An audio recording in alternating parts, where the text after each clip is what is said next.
What's up, guys? I know I've been slack on getting videos to you, but just been thrashing trying to get our back orders done.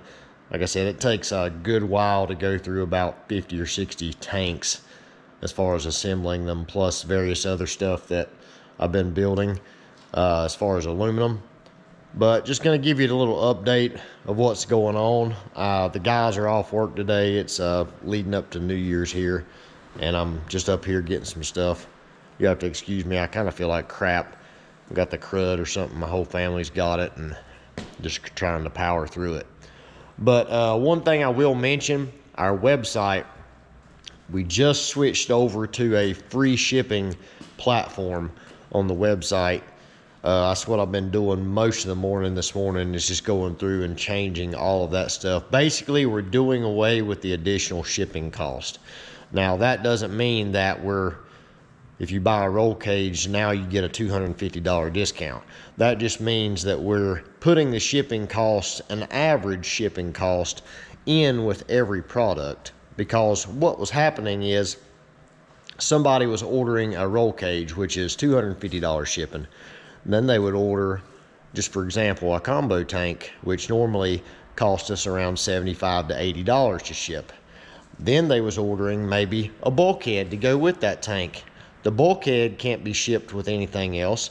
The combo tank can't be shipped with anything else. So then you have roughly $425 worth of shipping costs there, and the website was only charging $250.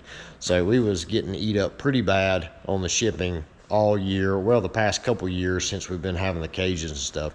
So we had to change that just so we didn't lose so much money. And some of the smaller products actually got cheaper because some of them we didn't necessarily add the full shipping cost to. We just kind of tried to average it out across the board. Besides the roll cages, they got the full, $250 just like they've always had. So that's what I've been doing this morning.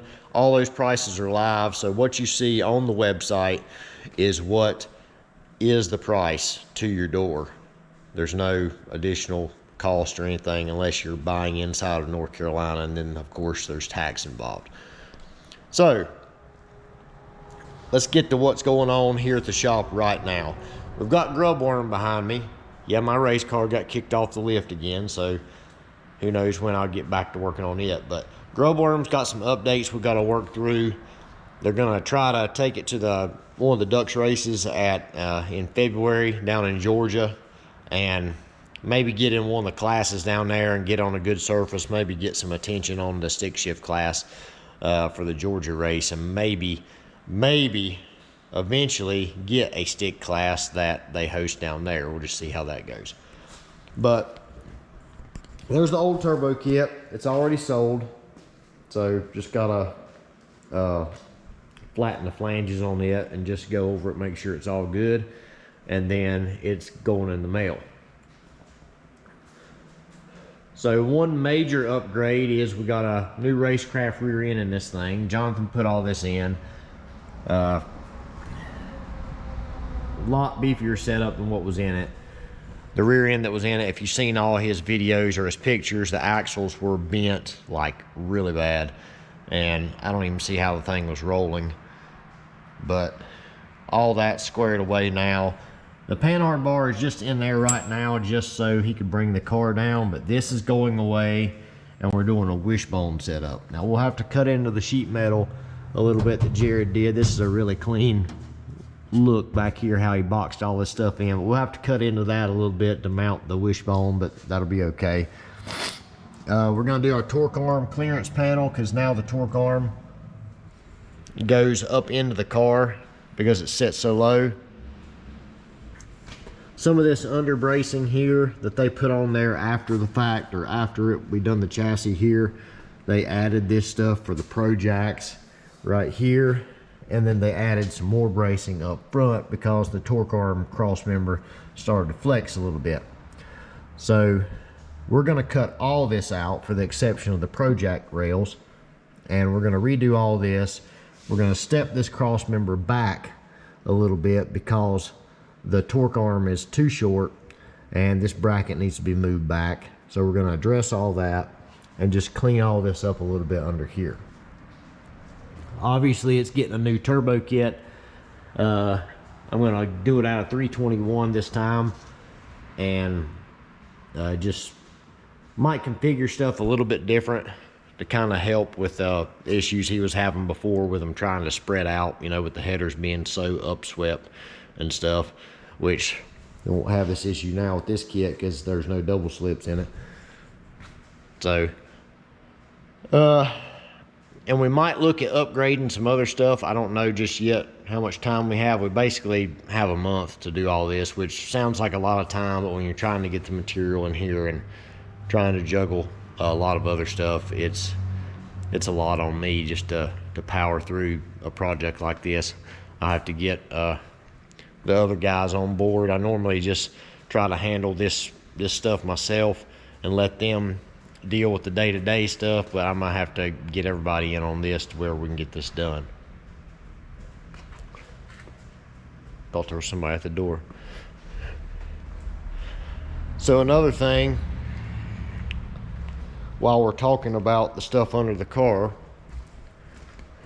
I mentioned the wishbone setup. This is what we're going to use. This is from Hammer Concepts and Designs.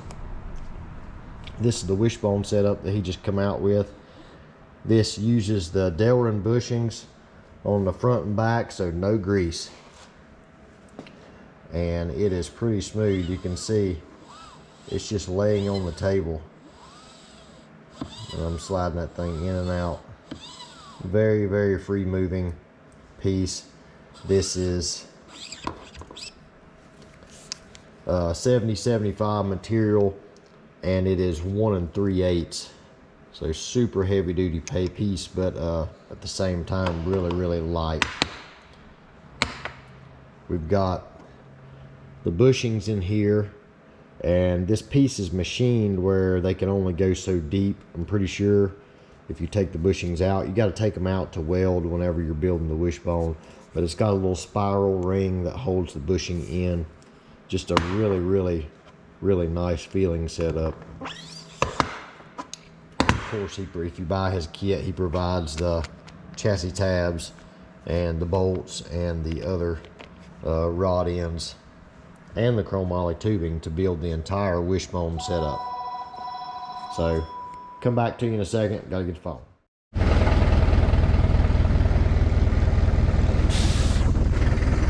Well, it was the steel place.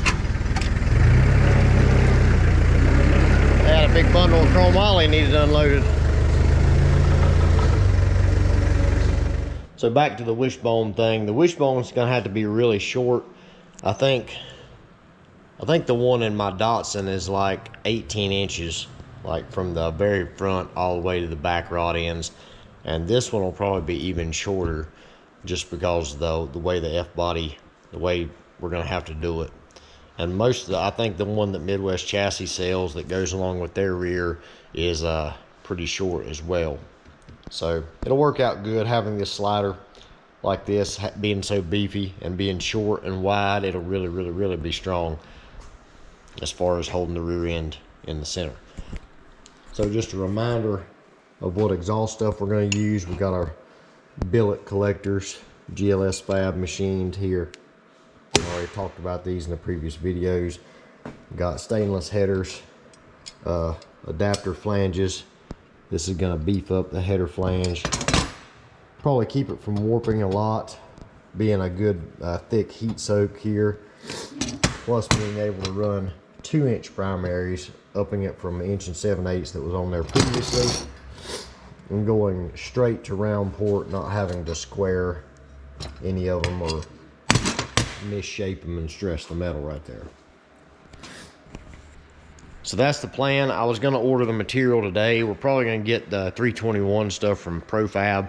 They're in Concord, which is not too far from here, but they're closed until after the new year. So we'll get that material on the way, and we'll get the project underway with his car.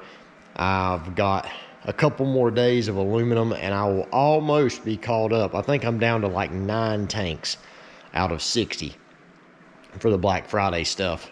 And we do some contract welding as well for some other people. I've got a stack of intercooler cores here ready to be leak tested that I've tried to work in as well.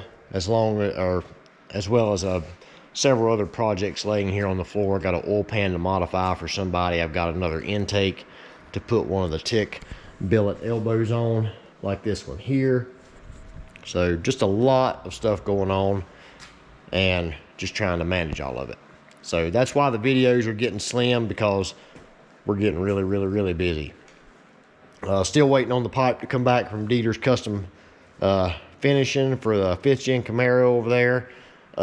Hammer's almost done with the rear end for the Jeep, so that won't be too far away before we get back on that project. Jonathan's car, the Ripper Trans Am here beside a Grubworm, it's just kind of on the back burner right now. We're waiting on him to get the motor, transmission and stuff before we continue with anything on the front. The rear stuff, we're ready to mount the shocks and stuff like that, but we really just ain't had time to break away from what else we got on our plate now to get back on it.